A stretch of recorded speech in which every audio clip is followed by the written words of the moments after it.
কোরআনের সাথে সংশ্লিষ্ট এই রমাদান মাস, এই রমজান মাসে কোরআন নাজিল হয়েছে। আল্লাহ রাব্বুল আলামিন এই রমজান মাসকে সম্মানিত করেছে। আমরা যে মুসলিম হিসাবে, যে আখির নবী বিশ্বনবী মুহাম্মদ সাল্লাল্লাহু আলাইহি সাল্লামের উম্মত হিসাবে আমরা আমাদের জীবনটাকে কোরআনময় করব। আসসালামু আলাইকুম ওয়া রাহমাতুল্লাহি ওয়া বারাকাতুহু। প্রিয় দর্শক বন্ধুরা, পেন নিউজের পর্দায় সকলকে মাহে রমজানের শুভেচ্ছা ও মুবারকবাদ। পেন নিউজ থেকে আমি লেখক জাহিদুল ইসলাম রায়ান।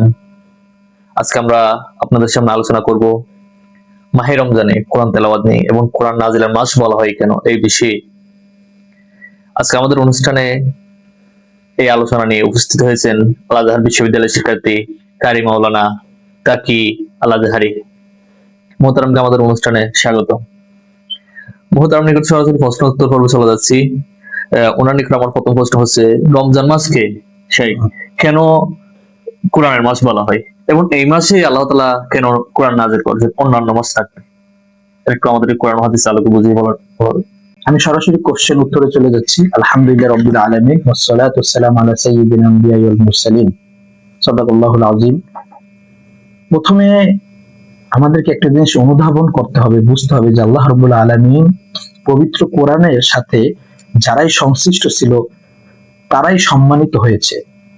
দেখেন, কোরআন নাজিল হয়েছে সর্বশ্রেষ্ঠ ফেরেশতার মাধ্যমে, জিবরাইল আলাইহিস সালামের মাধ্যমে। তাদেরকে আল্লাহ রাব্বুল আলামিন সম্মানিত করছেন। কোরআন নাজিল হয়েছে সর্বশ্রেষ্ঠ ভাষায়, আরবি ভাষায়। আল্লাহ রাব্বুল আলামিন আরবি ভাষাকে সম্মানিত করেছেন। কোরআন নাজিল হয়েছে সর্বশ্রেষ্ঠ শহরে, মক্কা মদিনায়। আল্লাহ রাব্বুল আলামিন এই মক্কা মদিনাকে পৃথিবীর কাছে সম্মানিত করেছেন।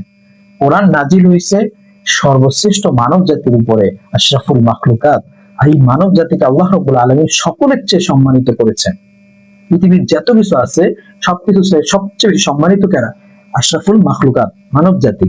কোরআন নাজিল হয়েছে সর্বশ্রেষ্ঠ আখিরি নবী বিশ্বনবী হযরত মুহাম্মদ সাল্লাল্লাহু আলাইহি ওয়াসাল্লামের পরে। তিনি হচ্ছেন আখিরি নবী, তিনি পৃথিবীর ভিতরে পুরো দু জাহানের জন্য সম্মানিত। পবিত্র কোরআনে আল্লাহ রাব্বুল আলামিন বলেন, ওমা আরসালনাকা ইল্লা রাহমাতাল লিল আলামিন, I have sent you as a mercy for the entire universe. যে হে রাসূল, আমি আপনাকে প্রেরণ করেছি বিশ্ব জাহানের জন্য। আলহামদুলিল্লাহ। তো কোরআনের সাথে সংশ্লিষ্ট এই রমাদান মাস, এই রমজান মাসে কোরআন নাজিল হয়েছে। আল্লাহ রাব্বুল আলামিন এই রমজান মাসকে সম্মানিত করেছে।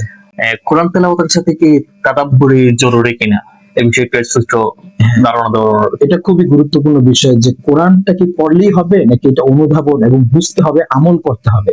দেখেন, কোরআনটা পড়াটা অনেক ইম্পর্টেন্ট। পৃথিবীতে সবচেয়ে বেশি পঠিত কিতাব হচ্ছে মাকরুর আল কোরআন। কোরআনকে বলা হয় মাকরুর, মানে পুরো পৃথিবীতে সবচেয়ে বেশি কোরআন হচ্ছে বেশি পঠিত একটি বই। এবং পুরো পৃথিবীতে আপনি কোনো কিতাব দেখাতে পারবেন না যে যেই পরিমাণ কোরআনে হাফিজে কোরআন আছে। আলহামদুলিল্লাহ, যে এইটা একটা বিস্ময়কর।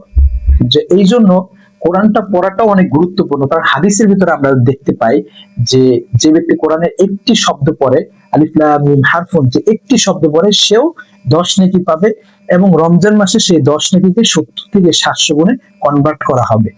তো এই জন্য কোরআনটা পাঠ করাটাও অনেক ইম্পর্টেন্ট। এবার আসি আল্লাহ রাব্বুল আলামিন পবিত্র কোরআনের ভিতরে কি বলেন, আফালা তাদাব্বারুনাল কোরআন, তোমরা কি কোরআন নিয়ে গবেষণা করো না, অনুধাবন করো না?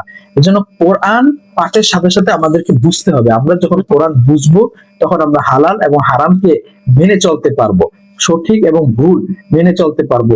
যেমন আমরা যদি হাদিসের দিকে দেখি, হাদিসের ভিতরে রাসূল সাল্লাল্লাহু আলাইহি ওয়াসাল্লাম বলেন, মান ক্বারাআল কুরআনা ফাস্তাযহারাহু ওয়া হাল্লা হালালাহু ওয়া হারামা হারামাহু আদখালাহুল্লাহুল জান্নাহ। যে ব্যক্তি কোরআন পড়লো, পাঠ করলো এবং এটা বুঝলো, অনুভব করলো এবং হালালকে হালাল বললো, হারামকে হারাম মানলো, সে আদখালাহুল্লাহুল জান্নাহ, সে জান্নাতে প্রবেশ করবে।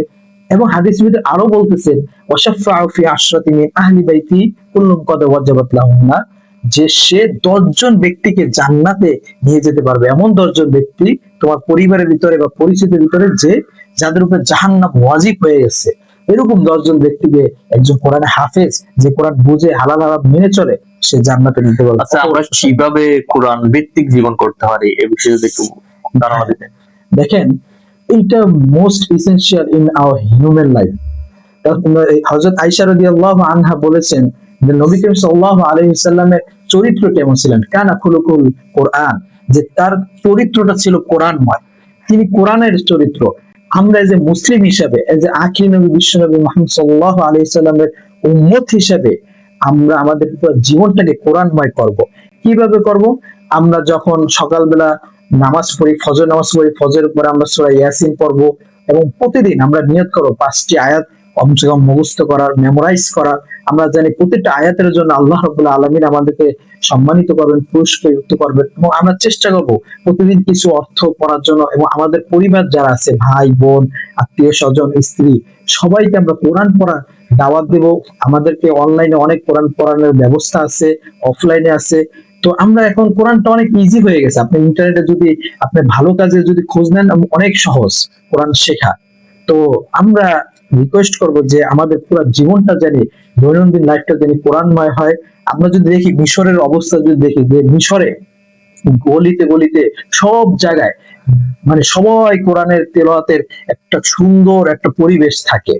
তো আমরা দেখি যদি যখন বাসে উঠি, তখন দেখি মহিলারা ব্যাগ থেকে কোরআন বের করে কোরআন পড়ে। আবার ফল বিক্রি করে, বিক্রেতা সে কোরআন পড়তেছে, এত সুন্দর অসাধারণ তেলাওয়াত করে। আপনারা যদি মিশর আসেন তাহলে এই জিনিসটা দেখতে পারবেন। আল্লাহ রাব্বুল আলামিন তাদের কণ্ঠে এতটা মধু এবং জাদু দিয়েছে। আমরা সবাই জানি কারি আব্দুস সামাদ আব্দুল বাসিত, তার তেলাওয়াতে হাজার হাজার মানুষ মুসলমান হয়ে গেছেন। তিনি যে মিশরেই আছেন, মিশরে একজন প্রখ্যাত কারি ছিলেন, আমরা সবাই তাকে চিনি। তো আলহামদুলিল্লাহ তার কবর জিয়ারত করার সুযোগ হয়েছে। তো এই কোরআনের যে বাস্তব প্রয়োগ, এটা যদি আমরা দেখতে চাই, আমরা মিশরে দেখবো অনেক আমল হয়। আমাদের বাংলাদেশেও ভাই ও বোনেরা সবাই খুবই ভালো। আমরা চেষ্টা করবো কোরআনটাকে আরো সুন্দর করে কোরআনময় জীবন করার। অসংখ্য ধন্যবাদ এই তাকিব ভাইকে কোরআনের ফজিলত নিয়ে গুরুত্বপূর্ণ ধারণা দেওয়ার জন্য আমাদেরকে। প্রিয় দর্শক বন্ধুরা, কোরআন শুধু তেলাওয়াত করে রেখে দেওয়ার জিনিস নয়, কোরআন পড়ে অনুধাবন করে নিজের জীবনে কাজে লাগানোর বিষয়। এবং কোরআন হলো একটি জীবন পরিচালনার জন্য সুনির্দিষ্ট গাইডলাইন। আল্লাহ তাআলা আমাদেরকে কোরআনের আলোয় আলোকিত করার, জীবন আলোকিত করার তৌফিক দান করুক। আজকে এখানে শেষ করছি। সঙ্গে থাকুন পেন নিউজের।